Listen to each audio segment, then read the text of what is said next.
هنعمل فتة مصرية أصيلة ليها طريقتين، بس أنا هقول لكم الطريقة بتاعتنا وهقول لكم برضو الطريقة التانية. عملت لحمة مسلوقة عادية بالطريقة العادية، عملتها معاكم كتير جدا تمام كده، بس عشان ما كنتش عايزة أطول عليكم الفيديو. وهنعمل شوية رز مصري عادي خالص بتاعنا الأبيض. حطيت الزيت بتاعي وغسلت الرز وحطيت الملح وحطيته على زيت، بحب اقلبه مع الزيت تقلبتين كده يتشوح تمام كده. وهبدأ احط المية بتاعتي. ما تنسوش بقى اللايك الجميل اللي زيكم وكومنتاتكم الحلوة، ولو اول مرة تشوفوني ما تنسوش تشتركوا في القناة، وشرفتوني ونورتوني طبعا في قناة المتواضعة. حطيت المية بتاعتي طبعا كل كوباية رز عليها كوباية مية تمام كده. وهقلبه تقلبتين وهسيبه على نار عالية لحد ما الرز بتاعي يتشرب. هقوم حطاه على نار هادية، لو في شياطة هنحط الشياطة تمام كده، ونسيبه بقى لحد ما يستوي معايا ويبقى زي الفل. هعمل التومة بالخل اللي هي بقى اساس الفتة اصلا. هحط سمنة بلدي، ممكن تحطوا زيت بس، سمنة بس، خليط بين الزيت والسمنة، ممكن تحطوا زبدة، اي مادة دهنية براحتكم تمام كده، بس انا بحبها بالسمنة البلدي.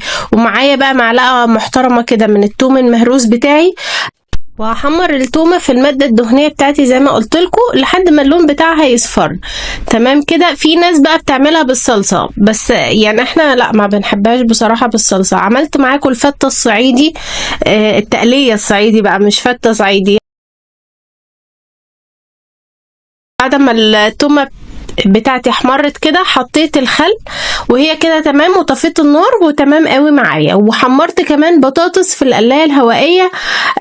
كل تجارب القلاية هتلاقوها ان شاء الله عندكم في القناة، ارجعوا شوفوها وهتستفادوا منها ان شاء الله. فانا مرضتش اطول برضو عليكم الفيديو، وهتلاقوا الفيديو بتاعها بكل تفاصيلها فيها في قائمة كده فيها تجارب القلاية، هتلاقوا فيها كل حاجة ان شاء الله.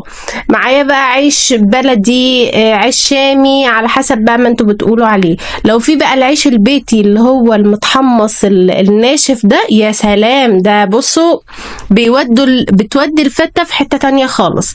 بس للأسف ما كانش عندي، فانا هنعمل ايه بقى؟ جبت العيش بتاعي عادي اللي احنا بنجيبه من الفرن عادي يا جماعة.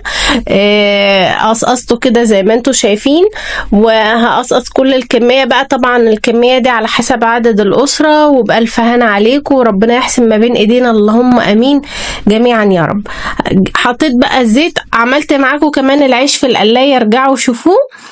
بس انا استسهلت بصراحة، قلت لا، هحطه في الزيت كده سريعا طالما انا كده واقفة على البوتاجاز، فيلا بينا. حمرته كده، حمصته يعني، ممكن تحطوه كمان بحتة سمنة او حبة زبدة وتحطوه في الفرن لو انتوا حابين، بس انا استسهلت الزيت يعني، كنت عايزة اخلص بسرعة. هحمر بقى كل كمية العيش بتاعتي زي ما انتوا شايفين. ايوه ما شاء الله كان حلو قوي، وبصراحه يعني بيتاكل كده اصلا من غير حاجه يعني. تعالوا بقى نعمل مكونات الفته كلها على بعضها. جبنا الطبق بتاعنا الجميل كده، وجبنا بقى مكوناتنا اللي احنا عملناها. العيش هي بقى يعني، بصوا في ناس ما بتحبهاش على فكرة، في ناس ما ملهاش فيها قوي. قولوا لي في الكومنتات ليكوا في الفتة ولا لا. بتبقى أكلة أساسية في العيد الكبير عندنا كمصريين. في ناس بتفطر بيها أصلا الصبح، وفي ناس طبعا بتفطر كبدة وحلويات وحاجات كده. فربنا يجعل كل أيامنا كلها عيد يا رب، ويفرح قلوبكم جميعا اللهم أمين، ويرزقنا من واسع يا رب العالمين. حطيت بقى كده العيش بتاعي، وكنت طبعا غالية الشوربة كانت سخنة مولعة. بصوا ما شاء الله الشوربة تحفة، جربوا الشوربة بالطريقة بتاعتي هتعجبكم جدا، هتطلع معاكم بصوا فلة شمعة منورة زي ما انتوا شايفين كده بالظبط. حطيت بقى الشوربة بتاعتي على العيش عشان يدبل معايا شوية، وبدأت احط الرز بتاعي. طبعا هي ما بيبقاش ليها تكنيك معين، هي بصوا حطوا على بعض، شقلب وقلب ويلا بينا. هي من اكلات سريعه. بدات احط زي ما انتم شفتوا العيش، وحطيت على العيش شويه شوربه كده عشان يدبل زي ما قلت لكم، والرز بتاعي. وبدات بقى ايه احط لها شوربه، يعني بحط لها شوربه كتيره شويه عشان يدبل العيش مع الرز، يعني يبقى كله شارب من بعضه، فاهميني؟ تمام كده. ومعايا بقى الخل والثوم بتاعي، بتاعي حطه على الوش.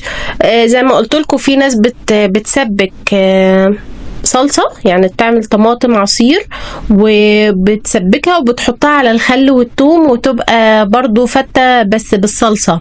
بس للأسف أنا عملتها مرة واحدة بس عندنا، ما حدش حبها خالص، فبصراحة ما بنعملهاش. حطيت بقى كده اللحمه بتاعتي زي ما انتوا شايفين، وهبدا احط برضو عليها حبه خل وثوم. بصراحه كانت تحفه، كانت عايزاكوا بألف انا على الاكل منها، وربنا يحسن ما بين ايدينا جميعا. وبدات احط كده الخل والثوم هي اللي بتديها الطعم، هو ده الطعم الاساسي اصلا بتاع الفته. ودي البطاطس ما شاء الله كانت برضو في القلايه، جربوها وشوفوا الفيديو بتاع البطاطس في القلايه هيعجبكم قوي. وكانت أكلة لذيذة وخفيفة. وباجي بقى بحط طبق شوربة جانبي كده، بحيث ان لو الشوربة الرز والعيش شرب الشوربة وحد عايز يزود يعني بيزود، او ممكن نبلع كده بيها، يعني بحطه احتياطي، فاهميني؟ بس كده يا جماعة، كانت أكلة لذيذة وخفيفة بصراحة، كانت عايزاكوا قولولي انتوا طريقتكوا ايه في الفتة، بتعملوها زي ما انا بعملها ولا بتعملوها بالصلصة؟ قولولي، هستنى رأيكم ايه في الكومنتات. وده كان فيديو النهاردة، يا رب يكون الفيديو عجبكم، واشوفكم في فيديو جديد. مع السلامة.